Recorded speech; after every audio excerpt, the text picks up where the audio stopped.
Good afternoon, everyone. We will start the session in 5 minutes.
Good evening, ma'am. Good evening.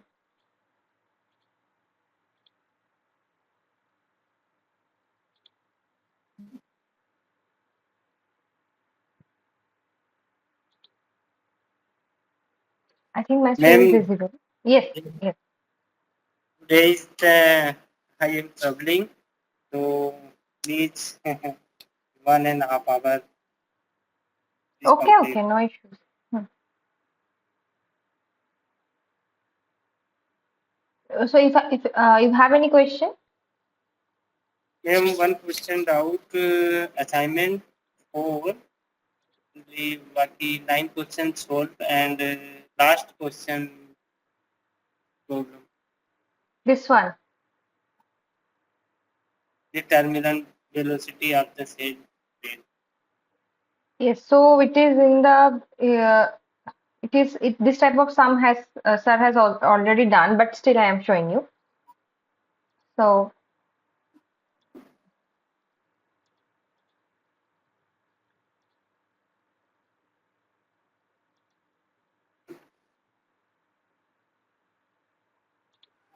so what was the question that a 40% by volume suspension of spherical sand particles in a viscous oil has a hindered settling velocity of 3.86 micrometer per second. If Richardson-Zaki hindered settling index is 4.5, then what is the terminal velocity of the sand grain? Okay, so you know the Richardson-Zaki formula, that is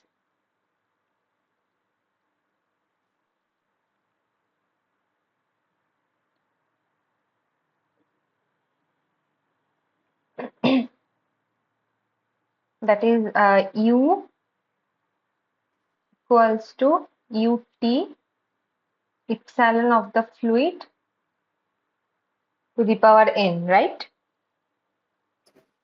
Do you remember? Yes, So U is the hindered settling velocity.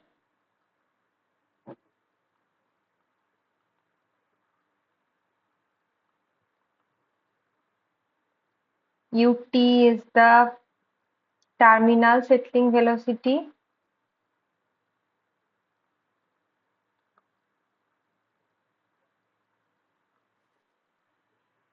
Epsilon F is the void fraction or volume fraction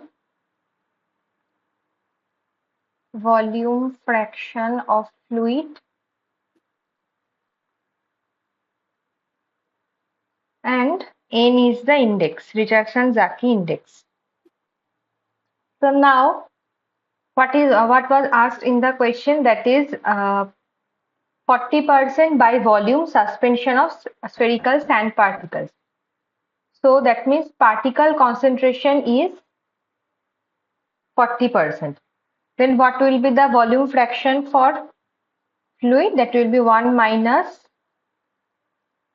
0.4, right? It yes, will be 0.6. So epsilon F yes. value is known. Now the hindered settling velocity is also known, 3.86 micrometer per second. So according to the equation, U equals to UT epsilon F n. According to the equation, U is known, hindered settling velocity is 3.86. Then terminal velocity we don't know, which needs to be calculated. Now epsilon F is 0.6 and N is what? N is 4.5 given in the equation, given in the question, right? This is 4.5. So now this is the simple UT. How much UT is coming?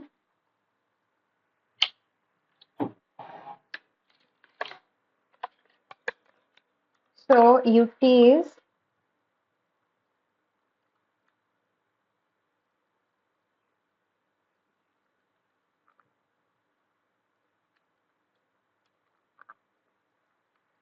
it is coming 38.45 micrometer per second. So what was the answer? It is answer C. C. So C is your answer. Yeah. So do you understand how is it done? Okay, ma'am. Thank you. Yeah. Okay, now going back to our question.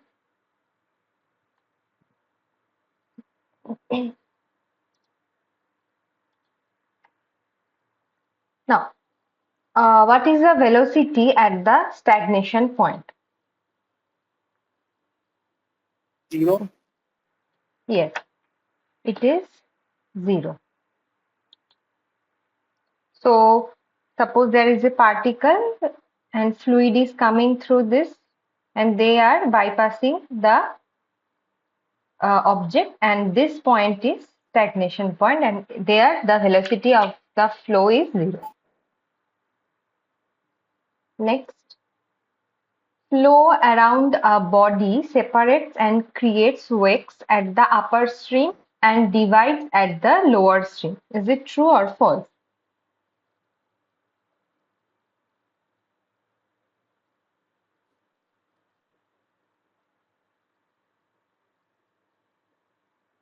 True.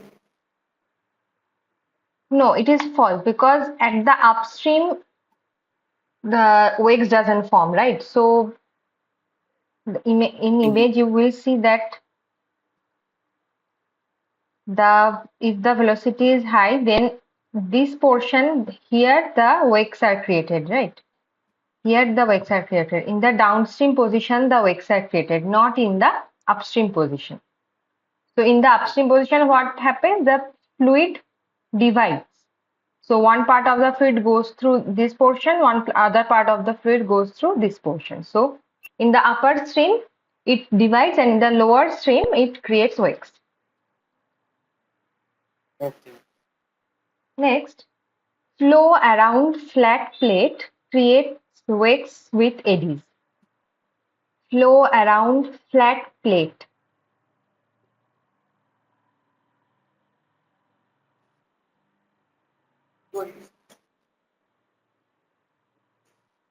Is it true or false? True. This is again false, because this is just a flat plate. It is not a sphere or something. So flow is almost stable here. So streamlines of the fluid is almost stable. So it doesn't easily create wakes. Okay. It doesn't easily create wakes. So in case of sphere, it can be created easily. But in case of flow plate, it doesn't create wakes. Next, what is the force called acting perpendicular to the flow velocity around the object?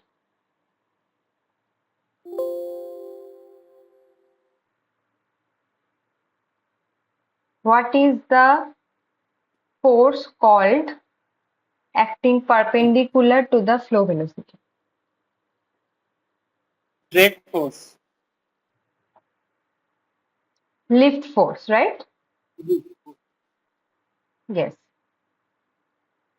Next,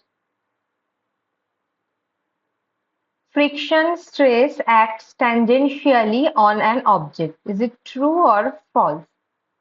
Friction stress acts tangentially on an object. Is it true or false?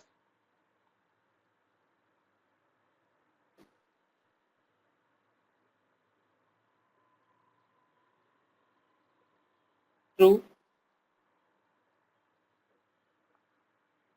Yes, it is true. Next, what is the pressure and friction drag for the following element? What is the pressure and the friction drag for the following element?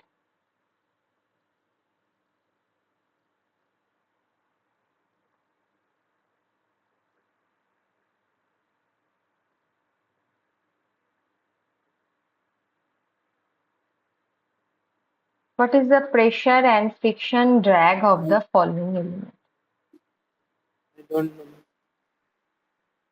So the answer is, here the pressure drag is That means in this position the pressure drag is 100, and in this position the friction drag is 0. Okay, that pressure drag means it is coming perpendicular, it is coming along the fluid, so it is creating the 100 pressure, and if there is any force or any drag in the perpendicular direction, that is the 0, which is not applying here, that is why it is 0. Okay. Next, what is the projected area?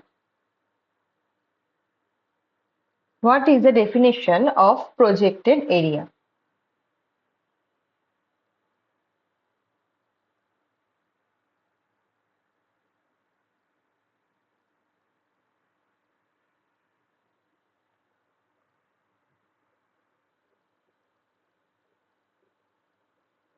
What is the definition of projected area?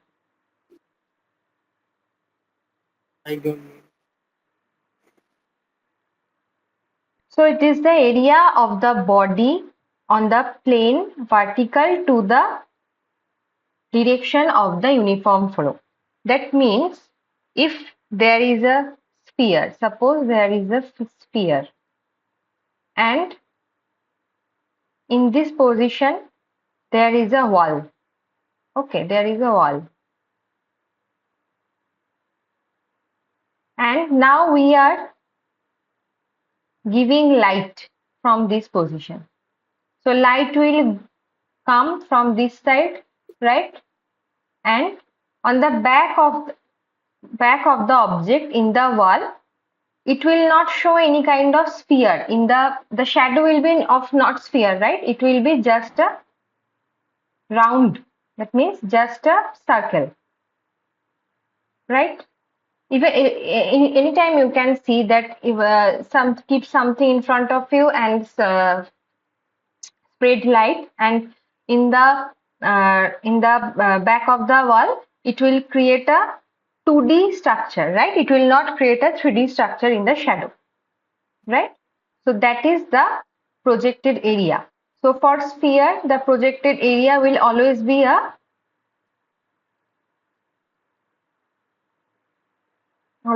circle. For this cylinder also, if you look from this side, it will give a round. But if you look from this side, in this portion, you will get a straight line kind of thing, right? So this is the projected area concept. Did you get it? Okay. Okay. So next question. When Reynolds number is very low, which type of fluid is flowing? When Reynolds number is very low, which type of fluid we can call it? Viscous fluid. Yes. And when RE is greater than 1, what is it called?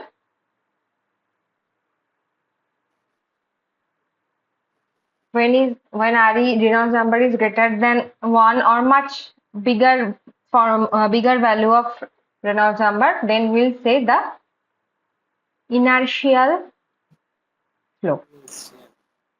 because Reynolds number is the ratio of inertial force by viscous Right. force. Yes. So that is why, that is how it can be interpreted. Next, what will happen to a viscous fluid at different RE when an object is flowing through the fluid?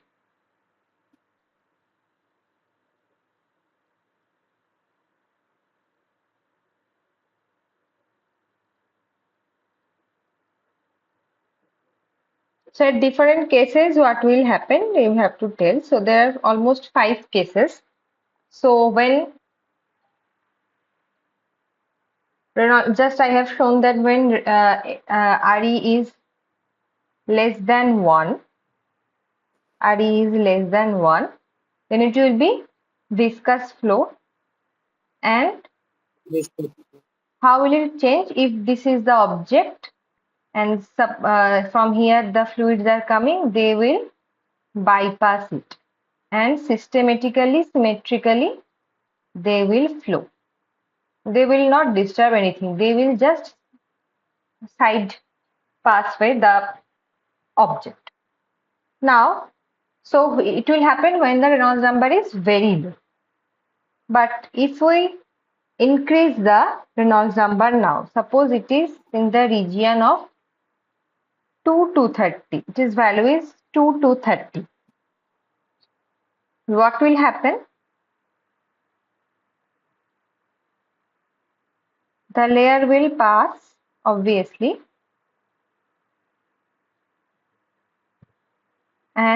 but some of the fluid will create vortex in this region.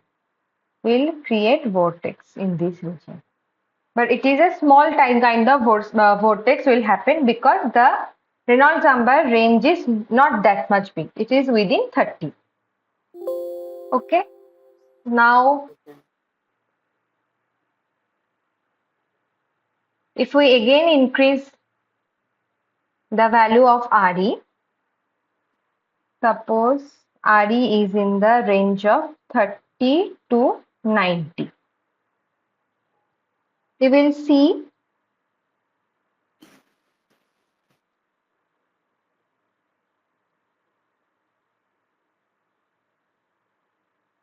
that this kind of AD is formed. So it will be much bigger AD than the previous one. Previous one, just the AD formation will be started, but in this case it has totally formed, and you can see this is called the twin vortices because the two vortices are forming here and they are in the opposite direction. Always the vortex are formed in the opposite direction. They will obviously rotate in opposite direction. Okay, so they will create this kind of prominent twin vortices. Okay, this is even higher. Next comes when it is greater than 90. When it is greater than 90, so the fluid will go like this and they will create this, and the whole region you can look like for some distance, you will see this kind of ADs are continuously shaded. So here you can write that ADs are continuously shaded alternately.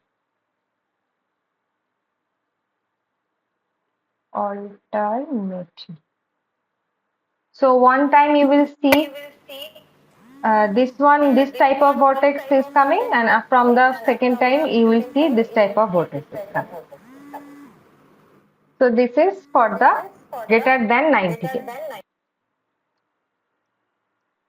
Next, when it is in the region of 100 to 10 to the power 5, you will see that the force will create this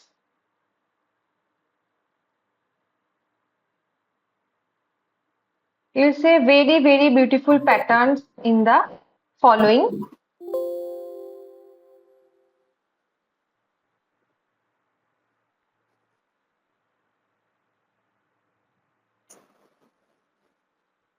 You will see very beautiful patterns. It left behind. So I can show you on video also. Let me search. Ma'am, thank you. Sorry, but time My train timing is 4 p.m. I am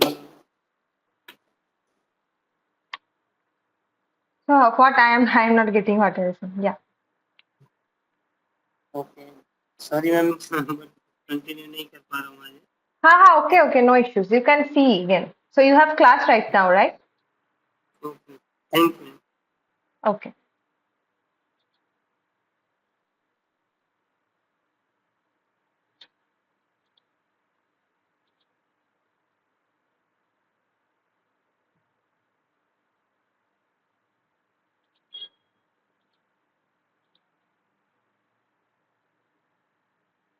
So if you search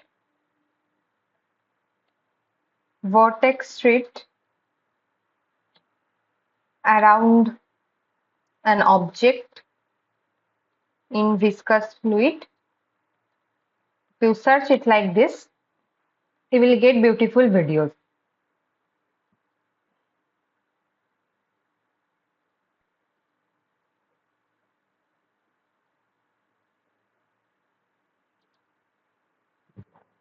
You can see. So initially it was very less, and when the velocity of the fluid is increased, it creates this kind of structure, right?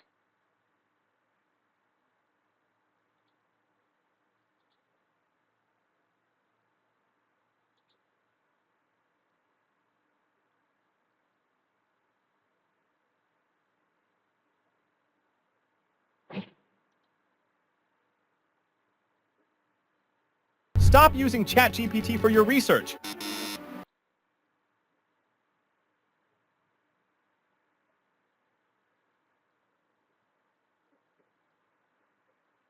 So if you notice this video, you will understand what is vortex shedding.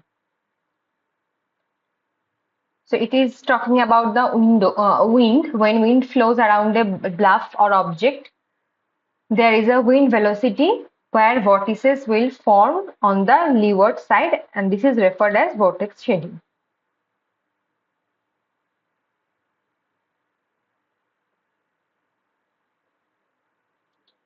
So see here all type of structure it can happen, and that was the reason initially this Tacoma Bridge was collapsed in USA. You see, and that was happened because of this vortex shedding phenomenon. So you can see this video, right? See, when a particle or when an object is moved through the fluid or any kind of gas, it will create this type of structures. These are all the vortex shedding. See such beautiful patterns. Okay, coming to the lecture that. So this is kind of shedding it will create at Re equals to 100 to 10 to the power 5. Okay. Now if we even increase the velocity, that is almost more than 10 to the power 5, what will happen? The boundary layer will become turbulent at the separation position and further move downstream. Okay, so similar kind of thing. So this is the separation point. These are the separation point. This is the separation point.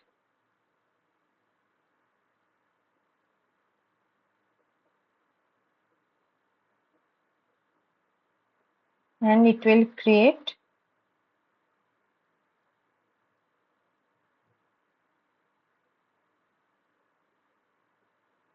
some difficult, beautiful patterns, some complex fluid patterns inside the flow. Okay, so these are the 6 stages of the Reynolds number. You will understand more beautifully from the videos. Next question. At Reynolds number 3.5 into 10 to the power 5. What is the value of drag coefficient?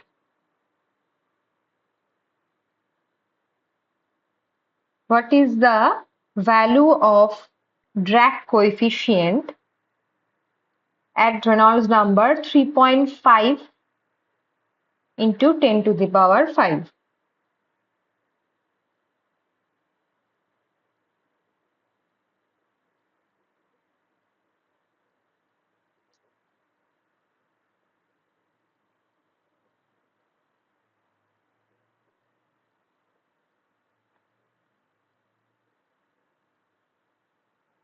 So the answer is 0.3. So this is a particular drag coefficient value. Drag coefficient is CD, right? Drag coefficient is CD. And how is it calculated? It is the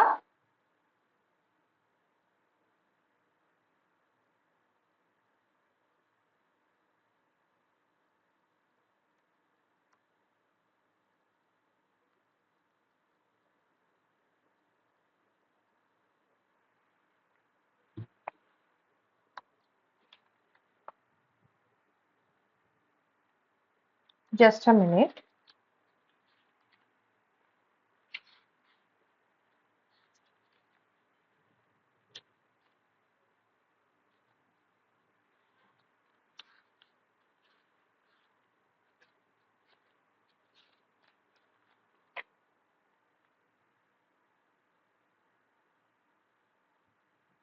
It is the ratio of shear stress divided by pressure force.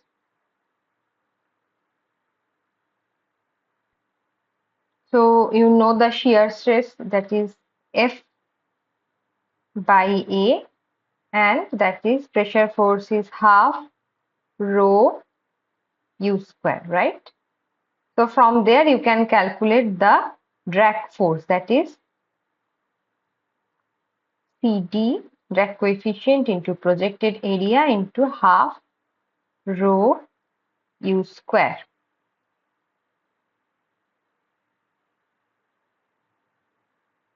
Yeah.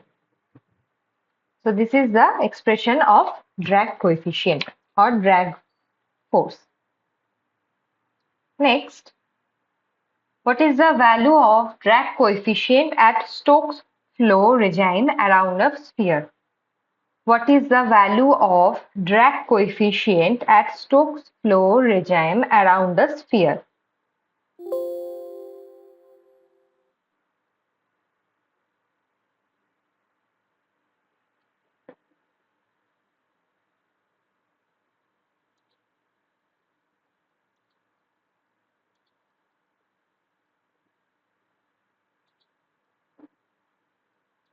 What is the value of drag coefficient at Stokes flow regime around a sphere?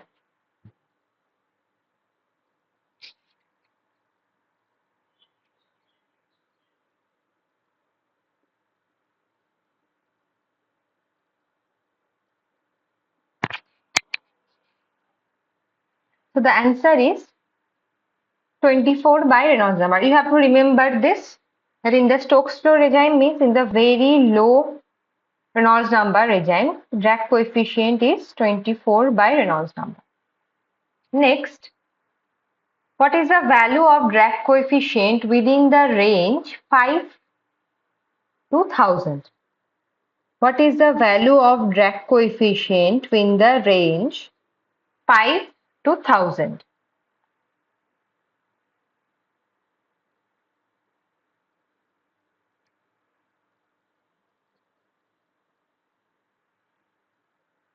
What is the value of drag coefficient within the range 5 to 1000? If you go through the lectures, you can find these expressions very easily.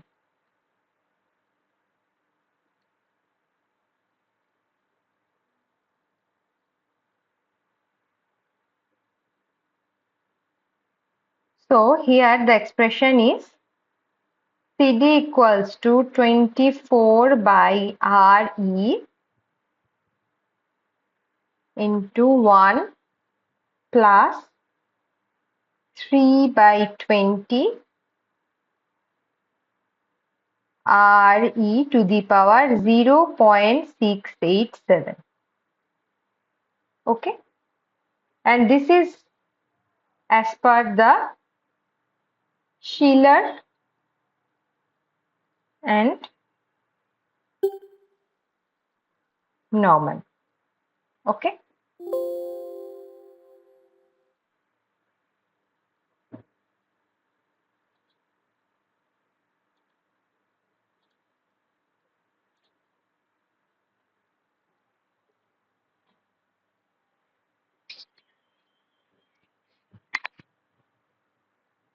So this is the value for drag coefficient within the range as per the Schiller and Norman. Now, next question. What is the value of drag coefficient when RE reaches 3 into 10 to the power 5? What is the value of drag coefficient when RE reaches 3 into 10 to the power 5?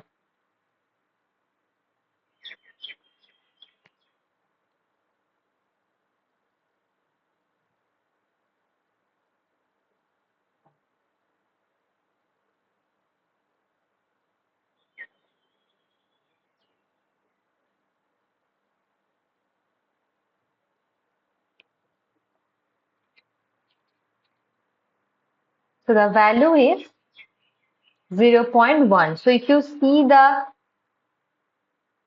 drag coefficient versus Reynolds number graph, the graph is look like this. This is a log-log plot. So from there you can easily find the corresponding drag coefficient of a certain Reynolds number. Next, at the terminal velocity, what is the value of acceleration? At terminal velocity, what is the value of acceleration?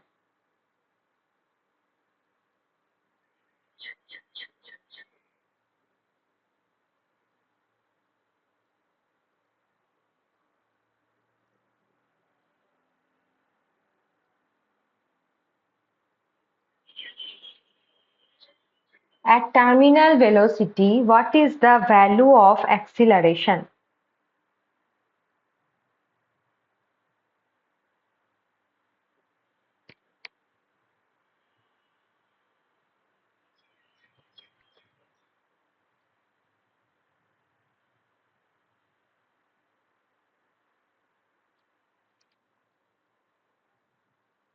The answer is 0.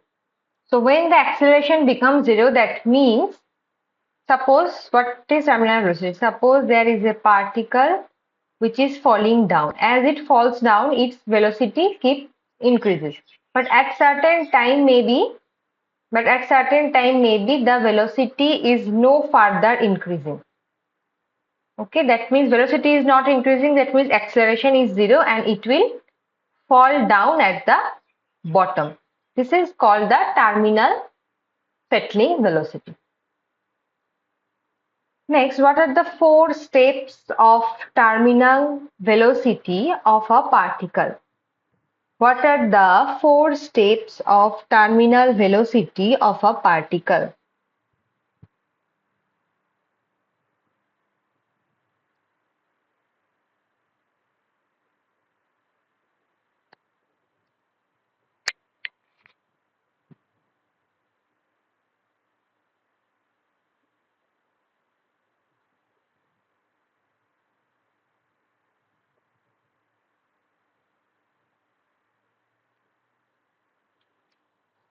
So,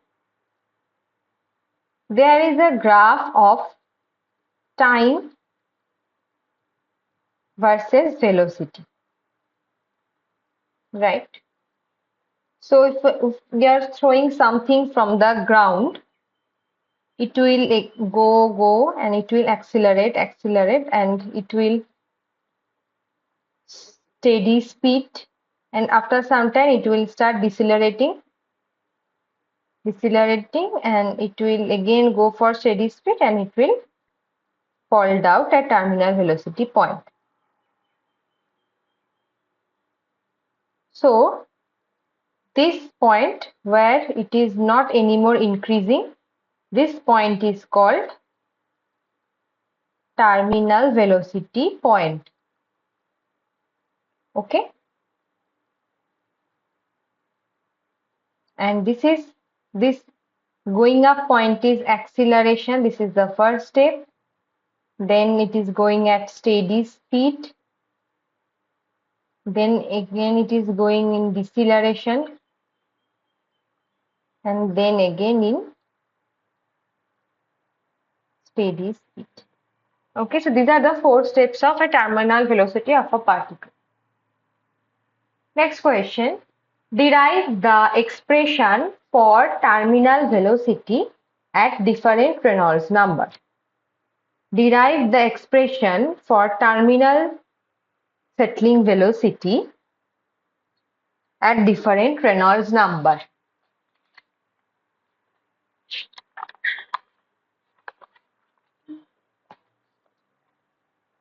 So we have done the derivation in the lecture also, but again I am still doing because it is important to practice, and if you need to remember the final expressions, which is very important for solving the equations or some problem, mathematical problem.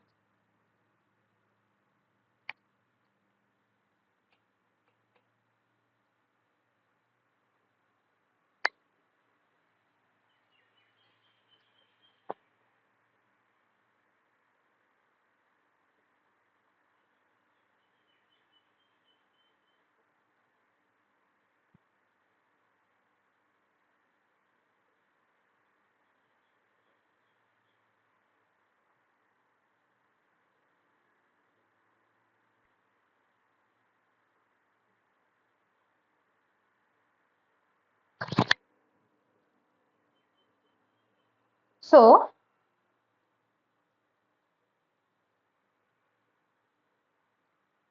particle is falling, right, around the fluid, any kind of fluid. So what kind of force will what kind of forces will work upon this particle? Initially it is the gravitational force, right? Then comes in the top buoyancy forces pulling it up, and from here you will get drag force, right? So total force working on the particle is Fg minus Fb minus Fd, because it is working in the opposite direction. Now what are the expressions? So gravity force expressions is particle mass into g. G is the acceleration, right? So m is the mass of the particle or particle mass, right? Then Fb. Fb is the buoyancy force.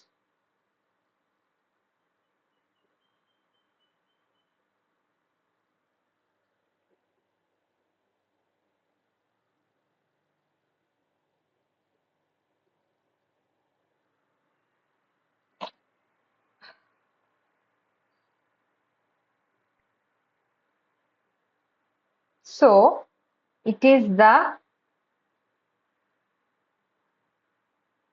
mass of the particle per by its density, mass density, that is rho p. So that is nothing but the volume of the particle. So the concept of buoyancy force is how much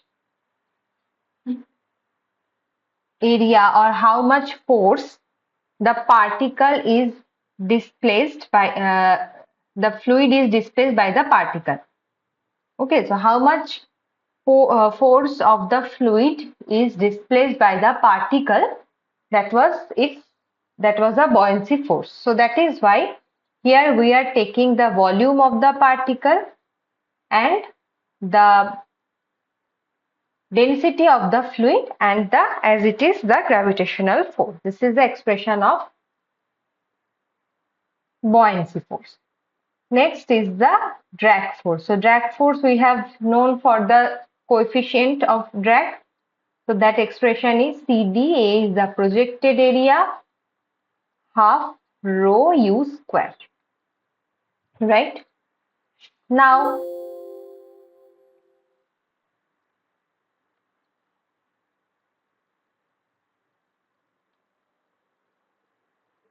place all the value as its place. So this is the total force working, that is gravitational force expression, that is buoyancy force, and that is drag force, right? So now what I have said,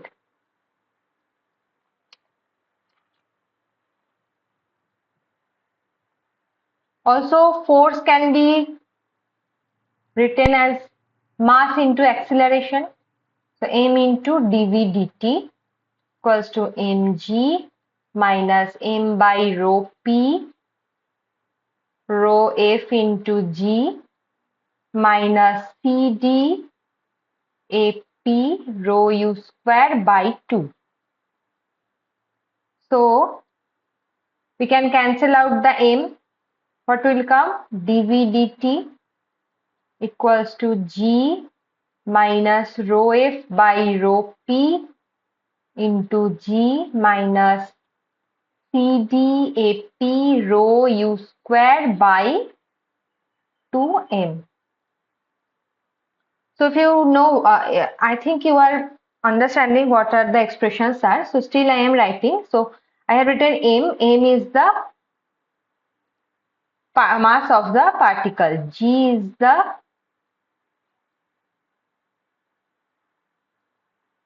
gravitational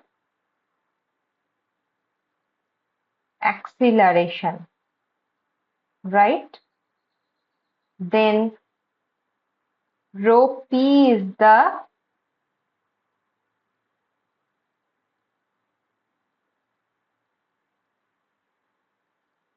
density of particle, right? Rho f is the density of fluid,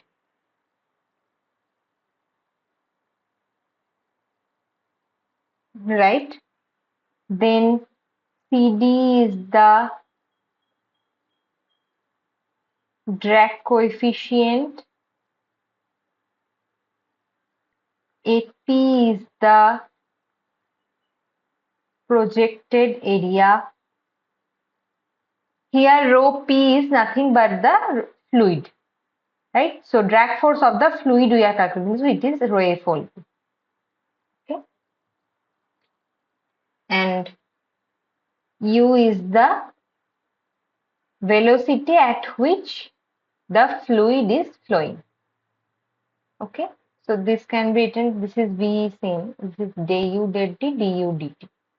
So now in case of terminal settling velocity, what you know? You know that in case of terminal settling velocity, acceleration, so in case of terminal settling velocity, acceleration is 0. Acceleration means dv du dt is 0, right? Acceleration is the rate of change of the velocity. So du dt is 0. So the previous expression will be 0. So it will be g minus rho P by rho F, rho F by rho P into G minus C D A P rho F U square by 2m equals to 0. Now we will simplify and find the U, that is our terminal settling velocity. What will happen? So we can take common. So if we take common G, what will happen? Rho P minus rho F divided by rho P equals to CDAP rho F U square by 2m. Right? Now here only we will change. What will change? That is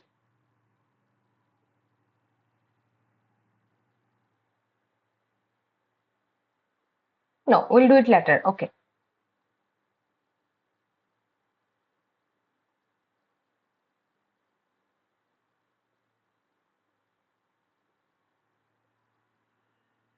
So now if we calculate the U, so U square will be 2mg rho P minus rho F divided by CD AP rho P and rho F, right? This is the expression of U square. Then what will be U? U will be root under 2mg rho P minus rho F divided by CDAP rho P and rho F, right? Right. Now, if we want to more simplify it, so we know that m is the mass of the particle and rho p is the density of the particle.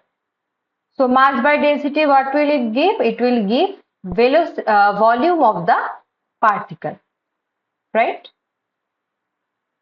Volume of the particle. Now, we always consider particle means sphere. If we know, we always consider that the particle is sphere. For the derivation I am talking about. For the derivation, if we think that the particle here is of sphere, then what will be is Vp? Vp is the volume 4/3 pi r cube. R is suppose the radius of the sphere, then it will lead to 4/3 pi d by 2 whole cube, and that will lead to 1/6 pi d cube, right? Similarly, in the expression you can only see that this m and m by rho p will denote for Vp, and AP is the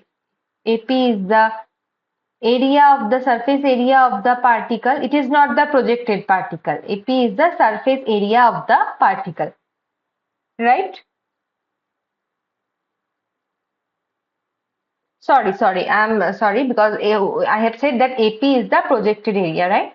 I have written AP is the projected area. So for sphere, AP will be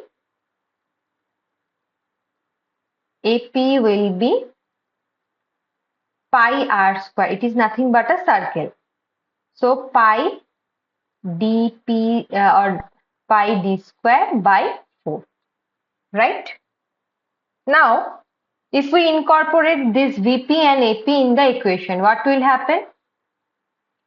It will be U equals to root under 2m by 2g rho P minus rho F divided by CD rho P rho F into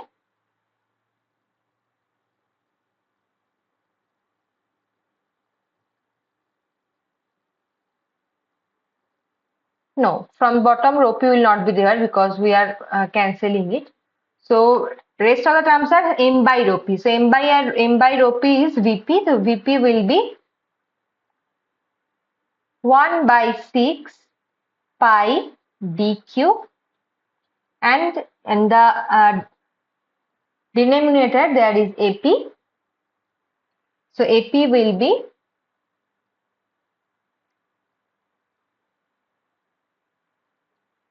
pi d square, and 4 will be on the numerator, right?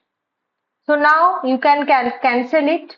So pi will be cancelled, d square and d cube will cut, only d will be left. This is 2, this is 3. So what will left? Finally, the terminal velocity expression is, so this 2 and 2 multiply 4, and bottom it is 3. 4/3, 1d is left. Suppose it is the diameter of the particle, we can call it as dp. Rho P minus rho F into G divided by CD into rho F. So this is the final expression of terminal settling velocity. This is terminal settling velocity of a sphere, right?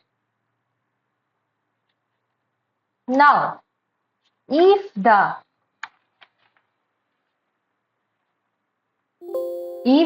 CD is in, if the flow is in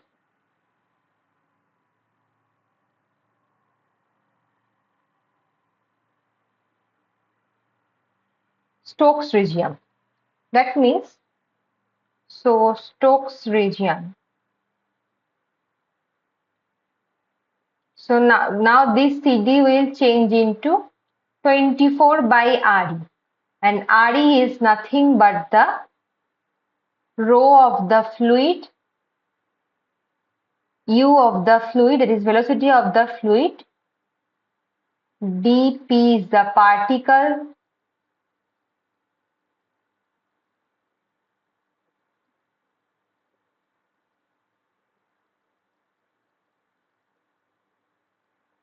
diameter, and mu F is the viscosity of the fluid.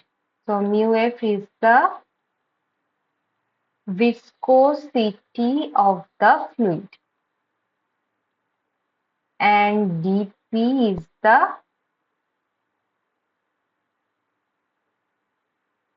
diameter of particle, right?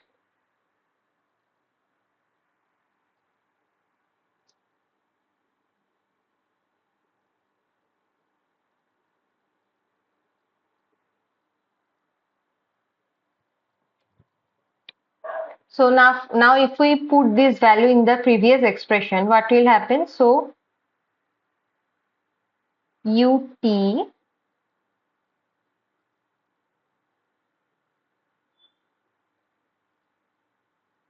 is root under 4/3 dP rho P minus rho F into G divided by rho F into CD. Expression of CD is 24, and it will go here. Rho F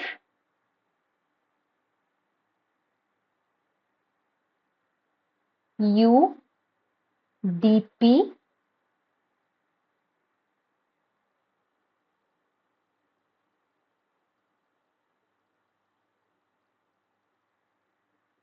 by mu f, right? So now we will open the root. So ut square will be 4/3. So what dp square. So rho f will be cancelled out.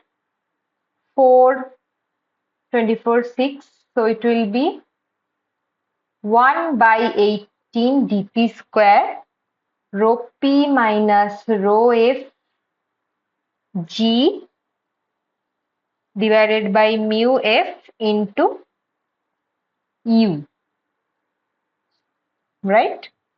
So now this is also the velocity, this is also the velocity, right? So it will cancel one and it will create terminal settling velocity is g dp square rho p minus rho f divided by 18 mu f. So this is the terminal settling velocity expression of sphere at the Stokes regime. So this expression is terminal settling velocity of a sphere at low Reynolds number or Stokes region. Okay.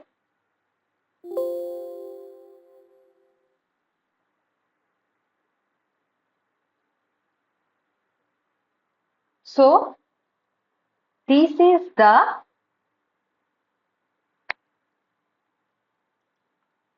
derive the expression for terminal settling velocity. So this is the whole expression for terminal settling velocity of a sphere. Okay. Now, next questions. In the Stokes flow regime, the terminal velocity of the sphere is proportional to what? In the Stokes flow regime, the terminal velocity of the sphere is proportional to what?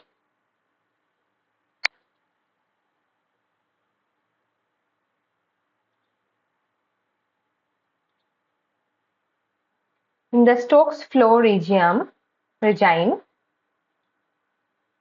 the terminal velocity of the sphere is proportional to nothing but the d square that we just have derived. That is, this is d square. That is the proportional to square of the particle diameter.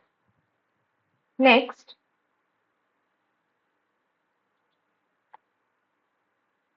in the centrifugal sedimentation, the terminal velocity of the particle is proportional to what?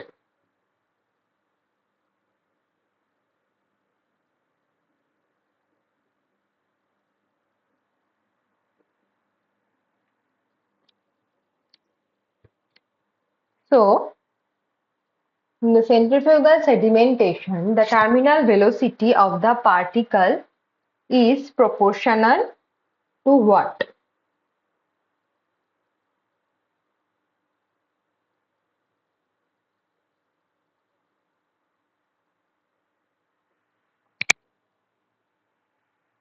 The answer is omega square. That is the omega is the rotational speed of the centrifuge, right? In radian per second. So the expression was for centrifugal sedimentation, the terminal velocity is equals to terminal velocity in the absence of centrifugal feed into omega square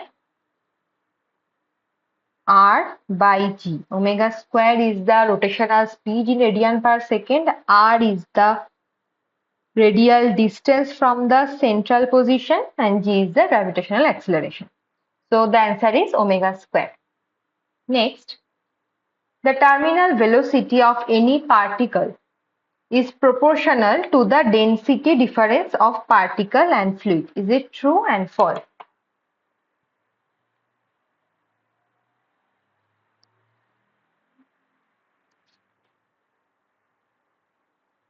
The terminal velocity of any particle is proportional to the density difference of particle and fluid.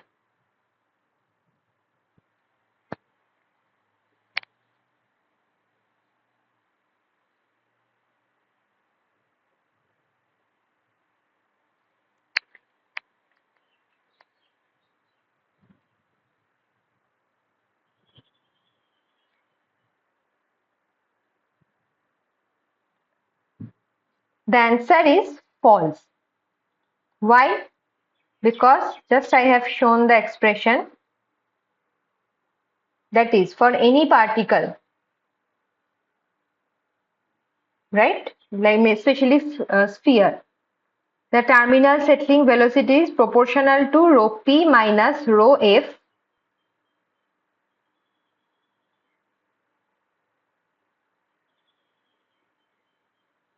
root under rho p minus rho f. So, but I have here asked that terminal velocity. So you can again write the expression.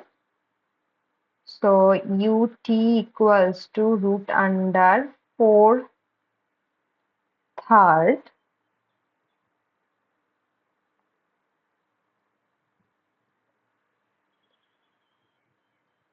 dp rho p minus rho f into g divided by cd into rho f. Right?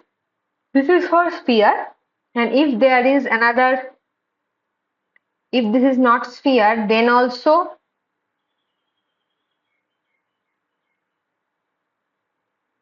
you can see ut equals to root under 2mg rho p minus rho f into dp divided by cd rho p into ap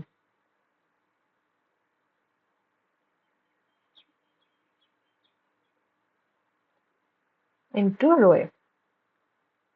Okay, so in both of the cases, the terminal velocity of any particle is proportional. So ut is proportional to root under the density difference. Root under the density difference of, so ut is proportional to root under the density difference of particle and fluid. Not only proportional, it is proportional to the root under density difference. Okay, so it is, that is why it is false. Next, what is suspension? What is suspension?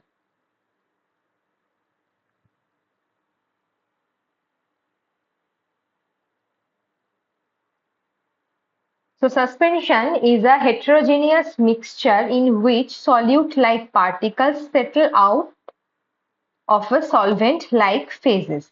So suppose initially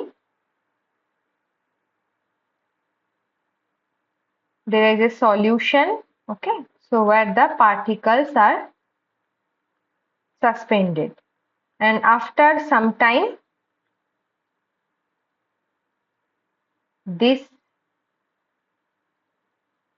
is suspension, after some time this solid particles will settle out at the bottom of the solvent-like phase. That is what it is called settling. Okay.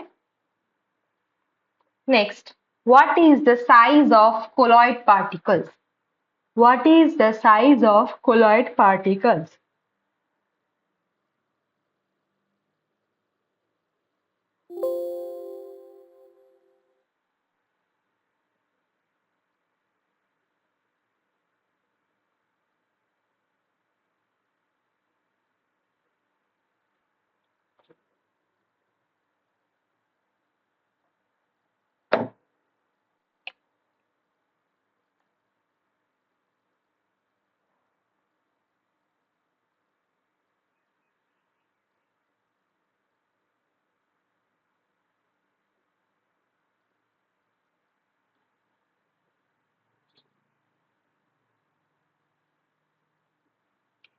Just a minute. I think I have not kept it 1 minute. So it was ut equals to g dp square rho p minus rho f divided by 18 mu f.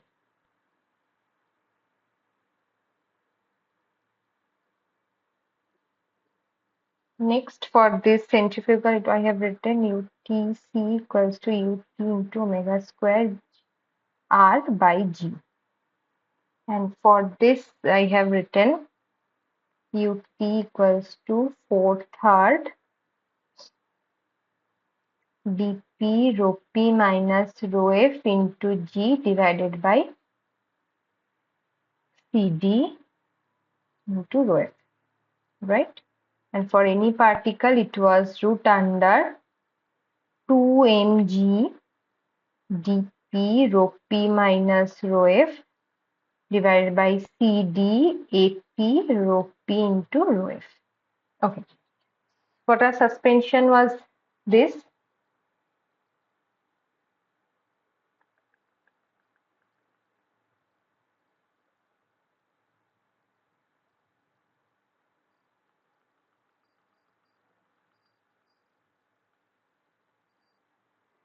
Next, what is colloid particle? The colloid particle is in the range of 1 nanometer to 1 micrometer. Okay.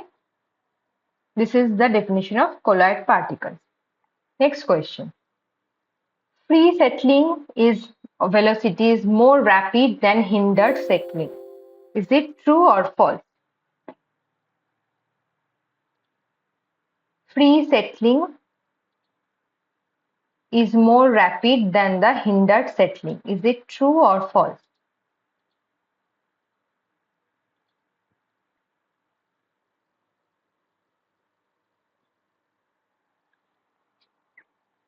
The answer is true. Okay. Next question. In the batch sedimentation, solids are settled due to which force? In the batch sedimentation, solids are settled due to which force?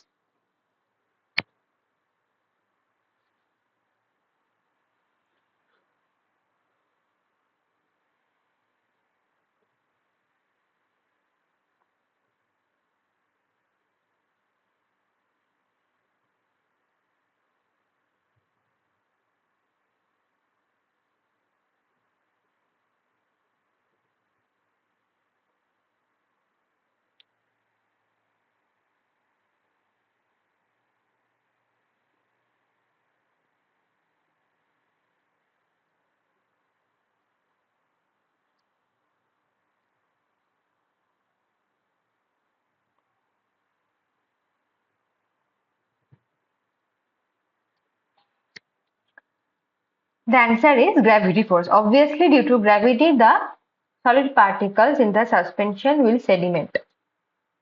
Right? Next question.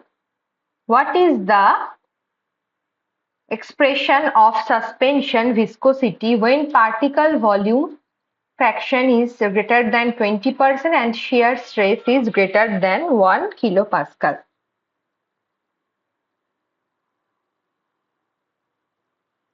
What is the expression of suspension viscosity when particle volume fraction is greater than 20% and shear stress is greater than 1 kilopascal?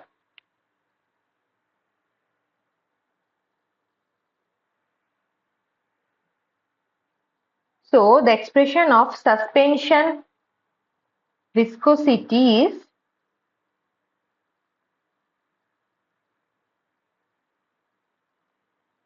viscosity of the fluid into 1 minus epsilon p divided by 0.68 whole to the power minus 2. So here mu E is the suspension viscosity, then mu F is the viscosity of fluid, then epsilon P is the volume fraction of particle. Okay. Next question. The settling velocity of particles tends to decrease steadily as the concentration of the suspension is increased.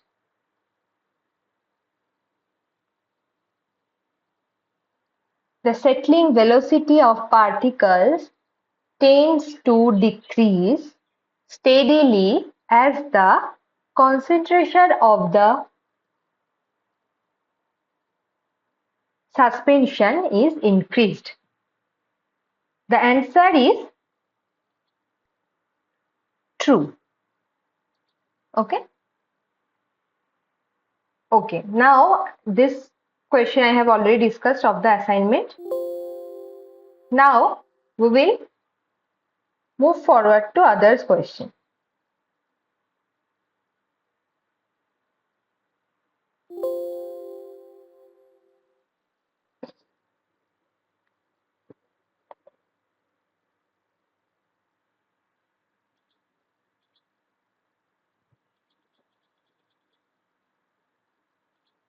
So let's do the question.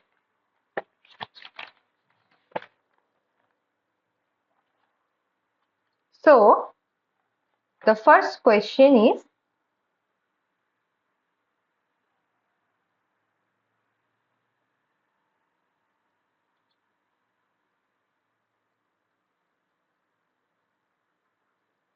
find the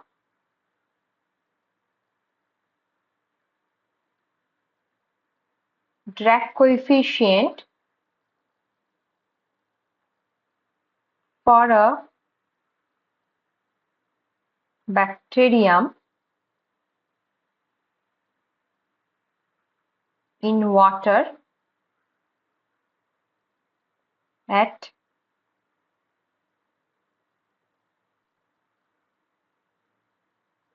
moving at 15 millimeter per second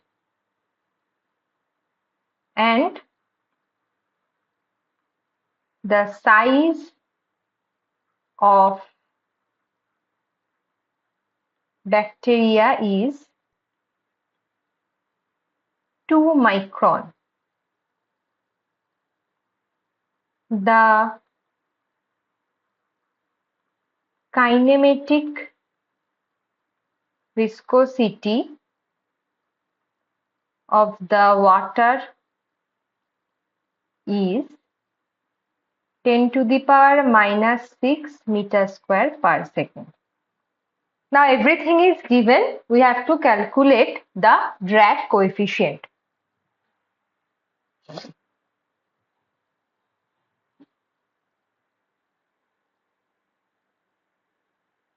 First try to calculate, then I will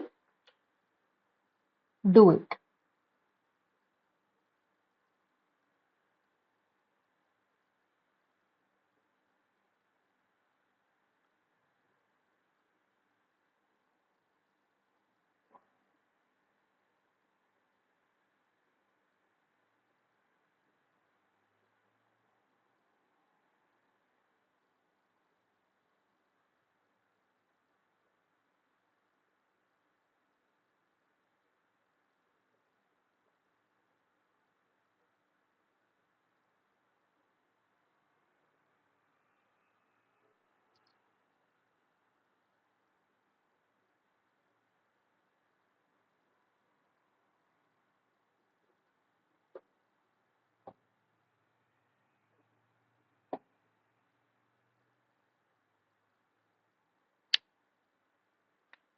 First do it on your own, then I will tell.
So I hope you are doing.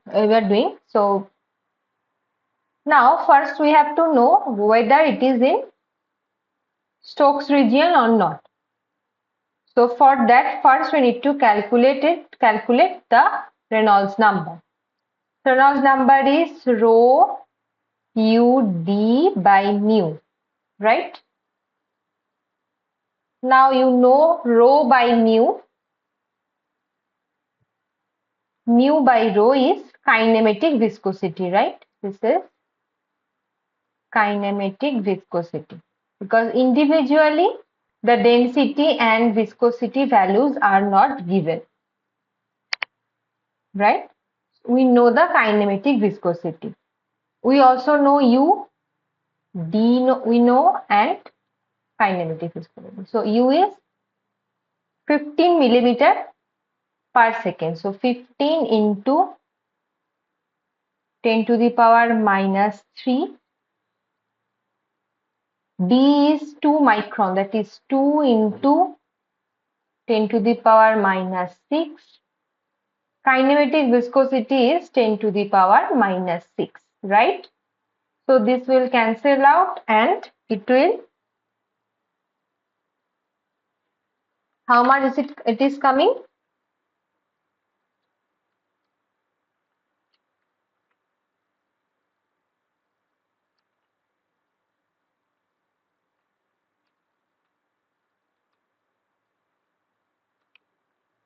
0.03 meter per second. Now we know the Reynolds number. So Reynolds number is 0.03, which is very less. That is, it is less than 0.1. That means Stokes regime can come, right? So the flow is in Stokes regime. So we know in the Stokes regime the drag coefficient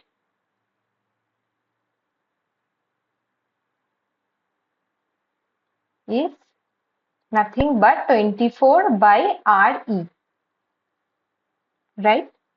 So what will be 24 by 0.03 equals to, this is 100. So this is the answer for this question, right? Next.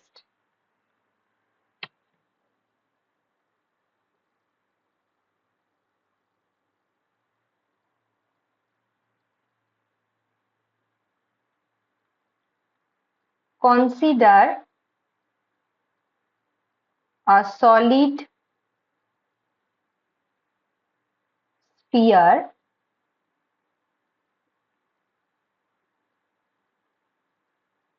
falling with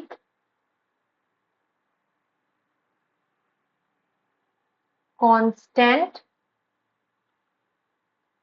velocity. The following data are given.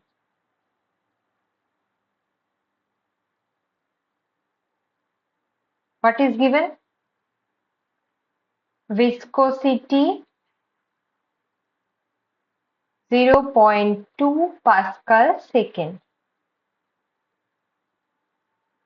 Acceleration 9.81 meter per second square.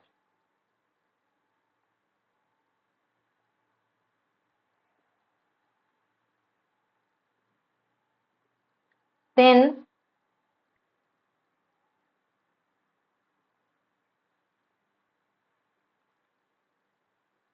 particle density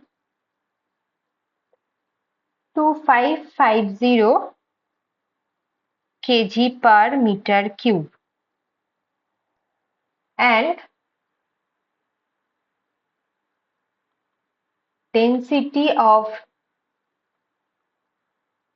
fluid is 1010 kg per meter cube.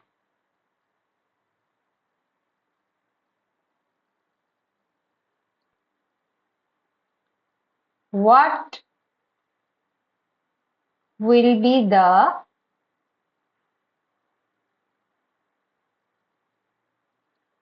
diameter of the largest sphere that settles in the Stokes law region? Okay.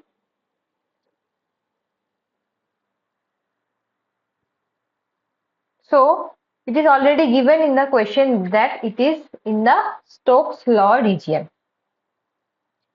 Okay. So what do we know? So in the Stokes law region, we know the expression of terminal settling velocity, that is ut g dp square rho p minus rho f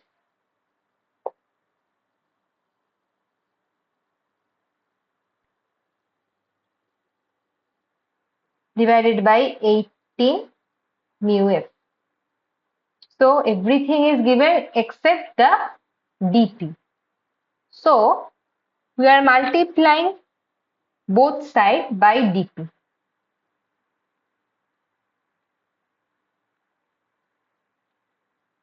Multiplying both sides by the diameter of the particle. What will come? ut into dp equals to g dp cube rho p minus rho f divided by 18 mu f.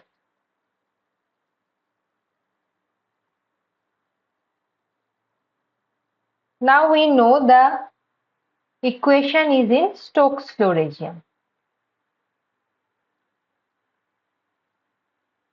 Okay, so the question itself, the value of the Reynolds number is given, that is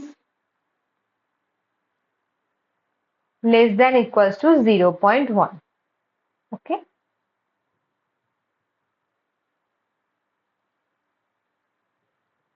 So we can calculate this. So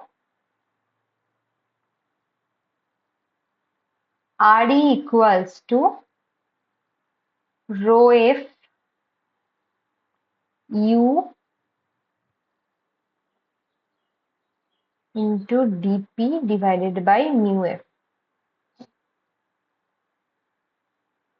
So what we'll know? We know the RE is 0.1, rho F is 1010.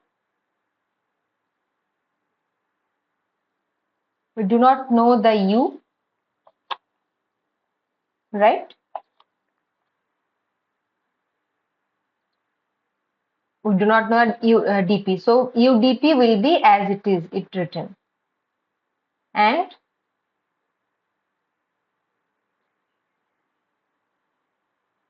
sorry, come here. So it is 0.1. We don't know U and neither we know U or nor diameter of the particle. So it will be 1010. It will be as it is UdP, and mu F is given, viscosity is given as 0.2.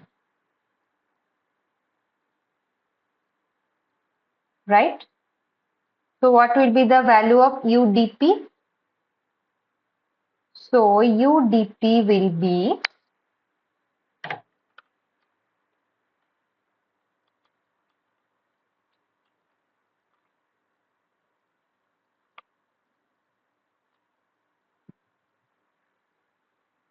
1.98 into 10 to the power minus 5.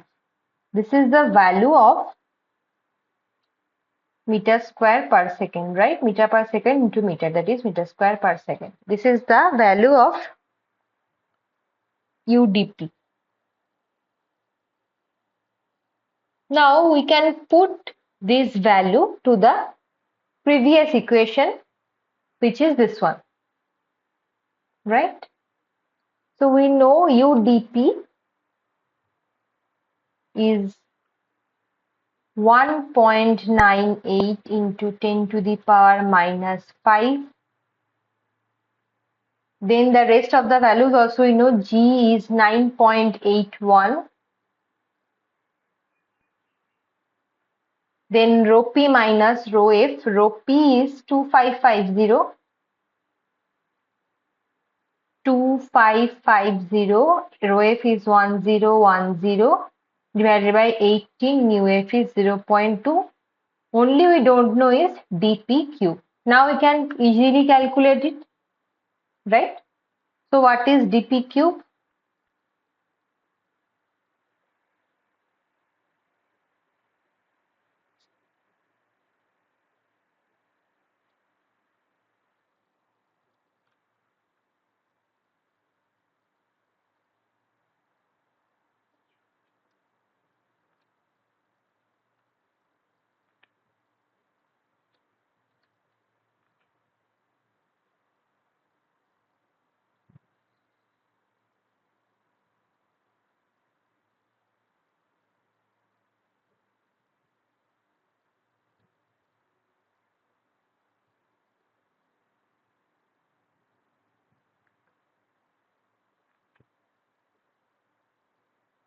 So it is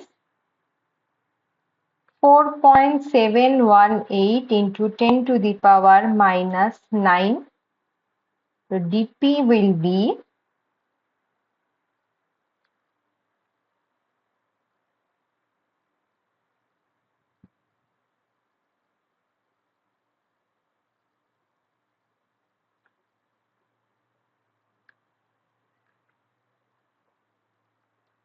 dp will be 1.67 into 10 to the power minus 3 meter. So it is nothing but 1.67 millimeter. This is the diameter of the largest particle that we settled down so fast.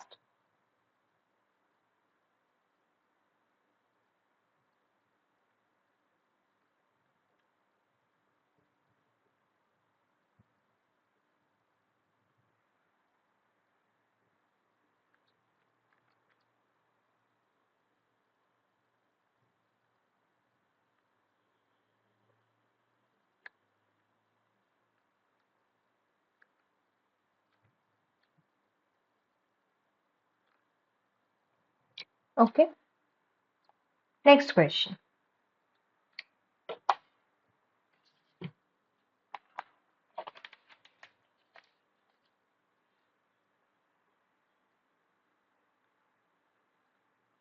A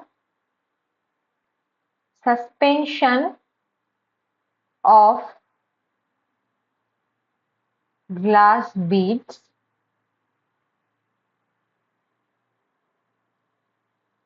in a ethylene glycol solution as a hindered velocity of 1.7 millimeter per second.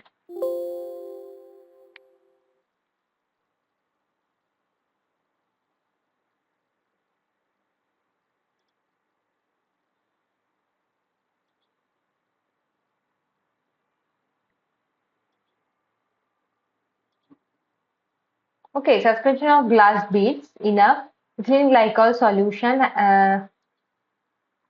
fetches at hindered velocity of 1.7 millimeter per second.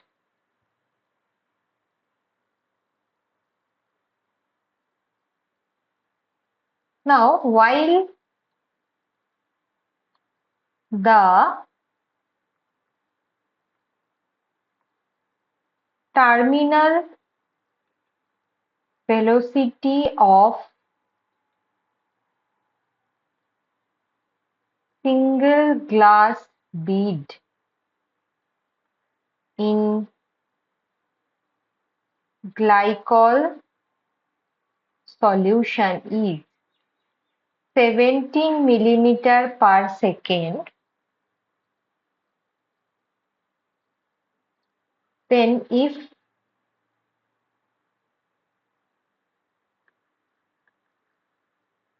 Richardson-Zaki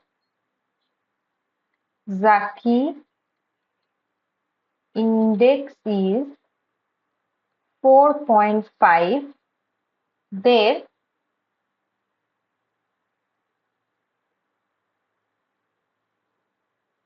what is the volume fraction of solid in suspension? Okay, try to do it, then I will tell.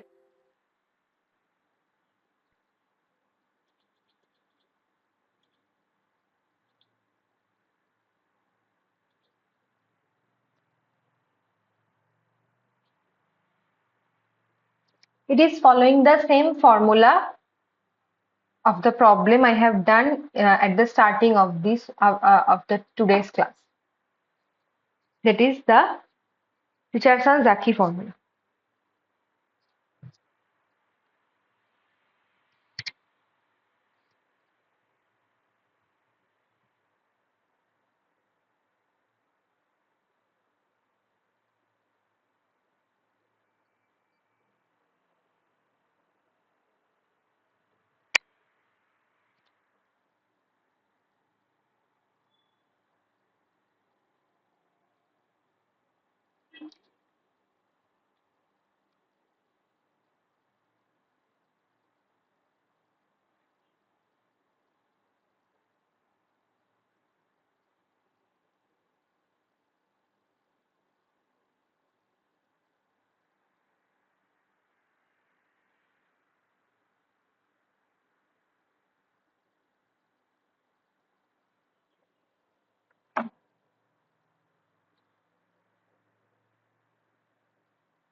So I hope you are doing. So what was the formula? U equals to UT epsilon F to the power n, right? So U is the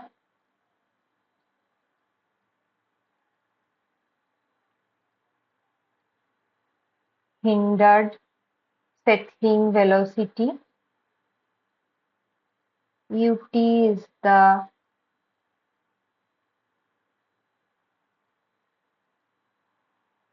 terminal settling velocity, epsilon F is the volume fraction of fluid,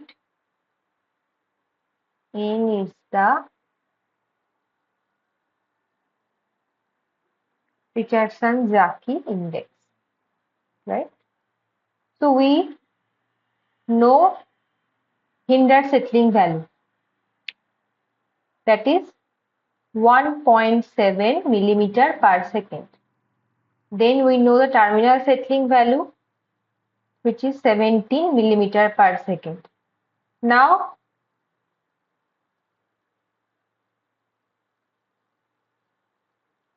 we don't know the epsilon f, but we know the index, that is 4.5.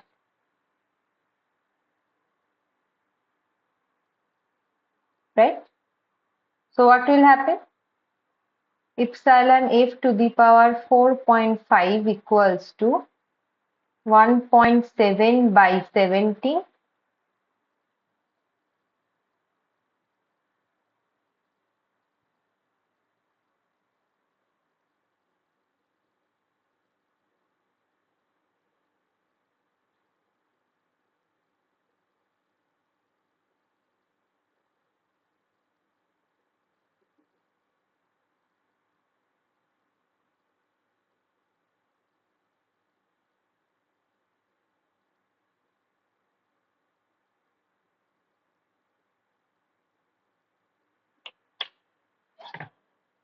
Now we calculate.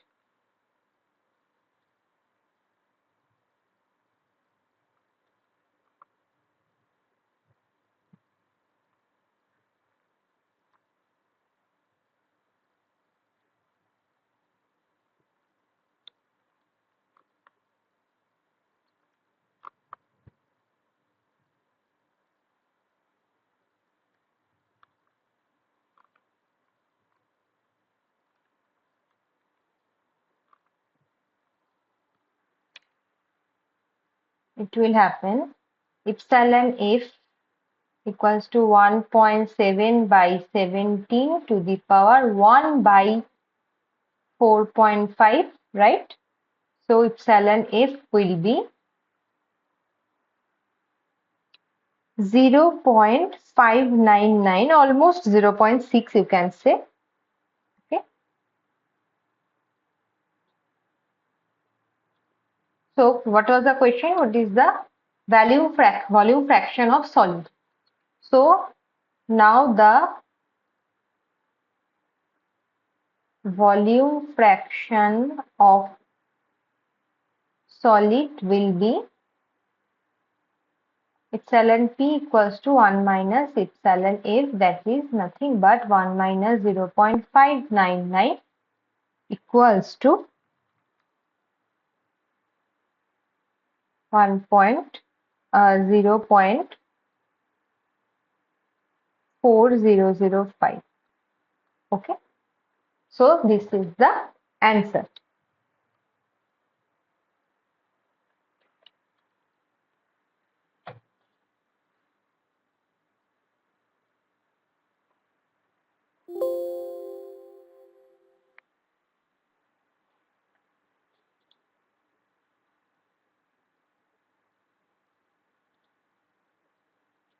Now proceeding to the next question.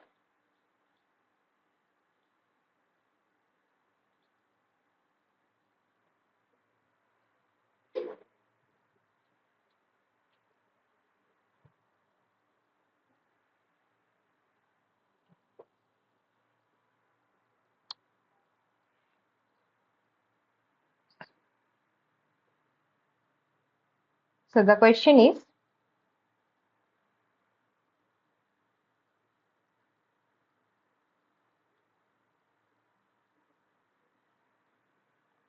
two spherical particles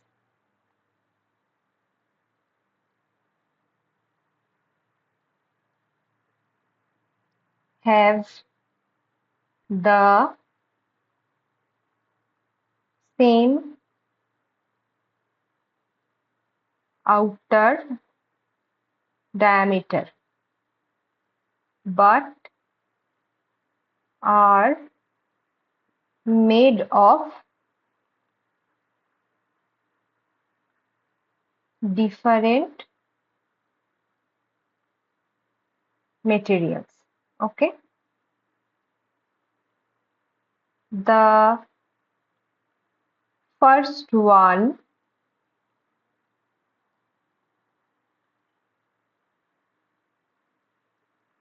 material density ρ1 is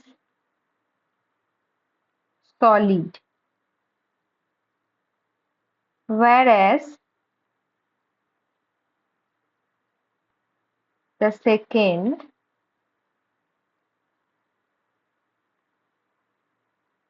material density ρ2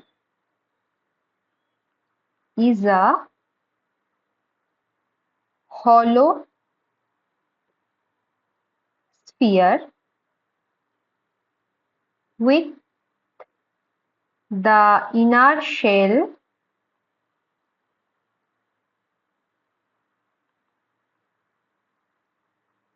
diameter equal to half the outer diameter. If both the spheres have the same terminal settling velocity in any fluid,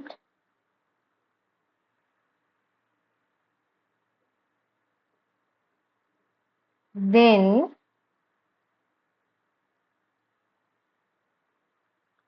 what is the ratio of their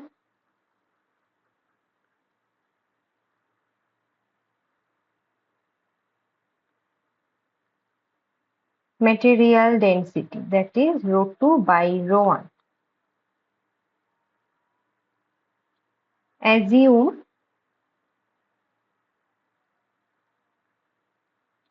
ratio of liquid density to material density is negligible. Okay. Now the question. So it is said the ratio of two material densities, right? That is ρ2 by ρ1. So first we will calculate the mass.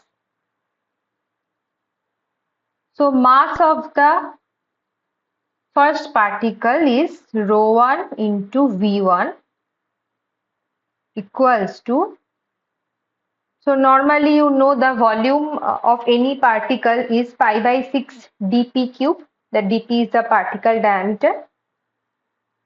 So similarly we are writing pi by 6 ρ1 dp cube. Okay.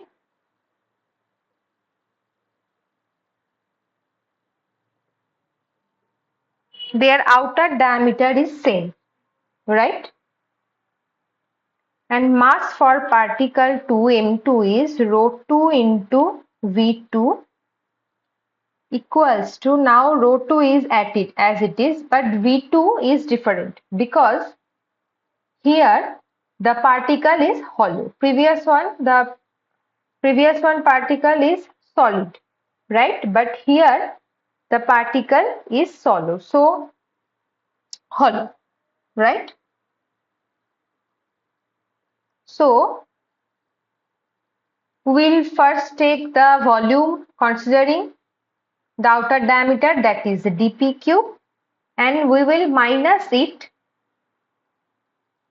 from this outer diameter volume to the inner diameter volume. So outer diameter was dp, right? Outer diameter was dp, and in the question it is said that hollow sphere with the inner shell diameter equal to half of the outer diameter, right? That means inner diameter is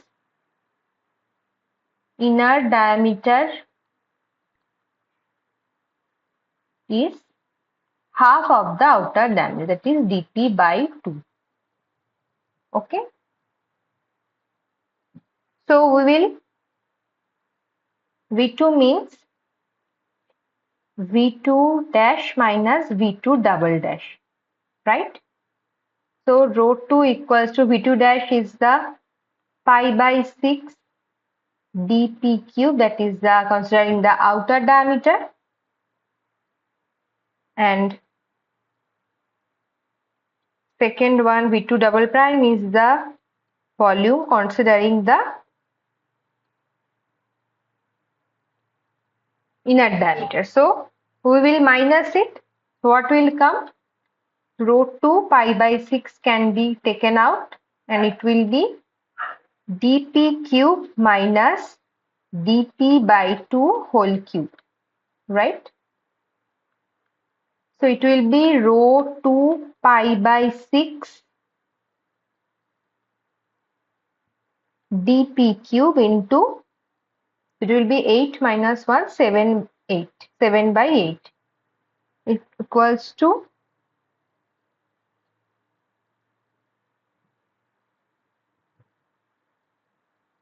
so you can write it as similarly that 7 by 8 rho 2 pi by 6 dp cube, right? So now we got the two mass of the particle.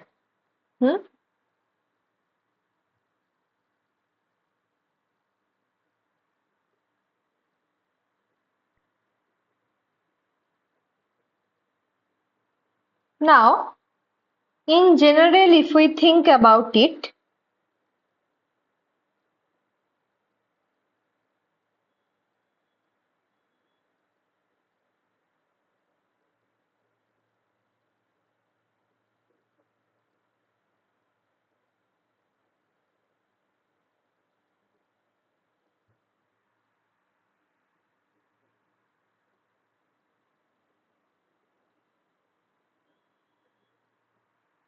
what is the mass? Any kind of mass is rho p into v, right?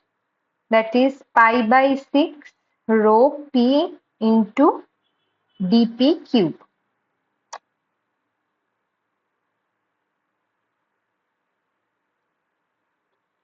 Rho p into dp cube, right?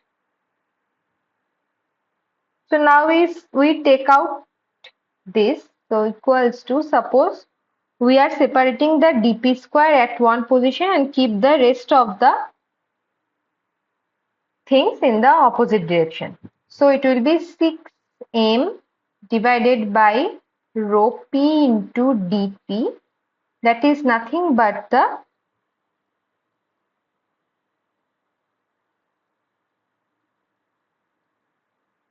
pi dp square. Is it? Just check. Right? So now we know that pi dp square is the surface area of spherical particle. So now we can do it, right? 6m by rho p into ap equals to dp, right? So I have changed the dp to this position and pi dp square as ap. So this is an expression. Okay. Why am I doing it? You will understand later. Now in the question you will see it is written that both of them have equal terminal velocity, right? If both the spheres have the same terminal velocity, right? So now what will we do? So we know the terminal velocity formula of a sphere. So it is 4/3 dp rho p minus rho f into g divided by cd into rho f.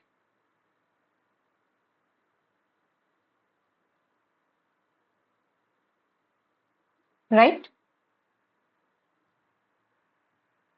So in the place of dp we can put this value. That is why we have done that is why we have done this calculation. So what is it? So in the place of dp we are substituting 4/3 rho f minus rho p minus rho f into g cd into rho f into dp is 6m by rho p into ap, right? 6m by rho p into ap, right?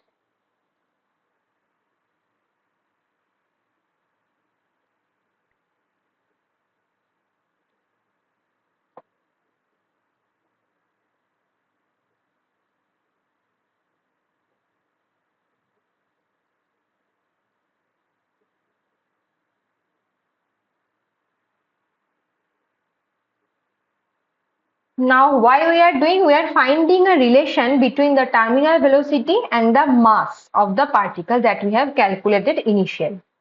Okay. So what is it coming? So now you can 3, 6 means 2, it is 8. So it will be in the top it will be 8. In the numerator it will be 8. Sorry. G. Okay.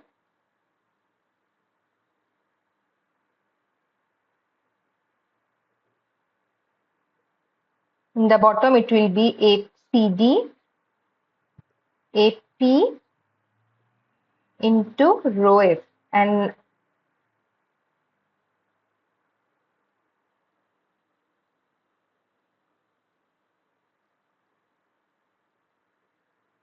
this rho P we are multiplying, that is 1 minus rho F by rho P. Okay. Into M. There is a N. Now, if you notice, the whole portion of this is a constant. Why we have to do this portion? Because if we proceed the equation with dp in the expression, it will not be equal, right? Because the dp means the diameter of the particles are different. One is a solid particle and the second one is a hollow particle. So that is why we have to do the solution in such a way that no particle is left.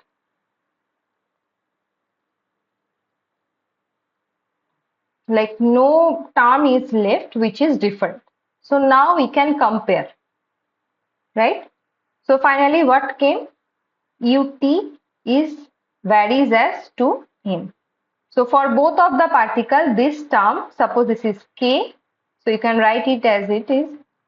This is k is root m. Okay.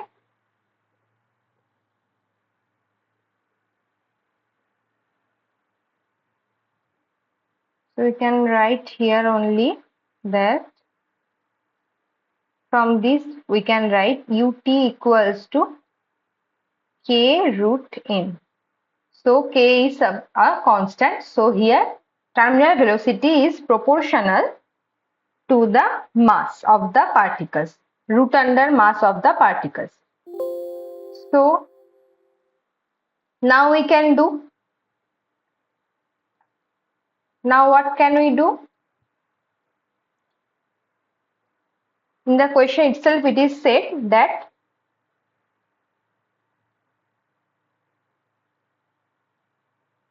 terminal velocity of both particles is equal, right?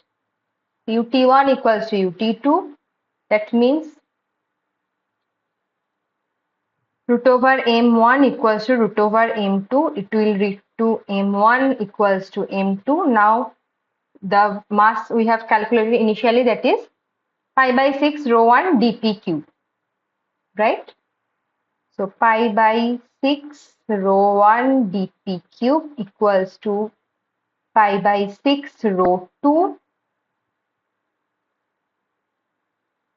dp cube into 7 by 8. It was there, right? So now pi by 6 and pi by 6 will be cancelled out. dp cube and dp cube will be cancelled out. So the ratio of rho 2 minus rho 1 will come as 8 by 7. That is nothing but 1.14. So this is our answer. So the question is asked that what is the ratio of their material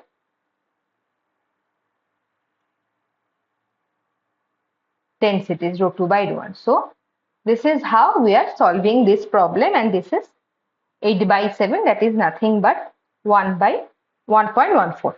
Okay. So that's for today. Okay. So I hope you have understood the problems I have discussed, and the assignment problem I have discussed at the start of the video. So we'll meet in the next week, Saturday, same timing. Till then, goodbye.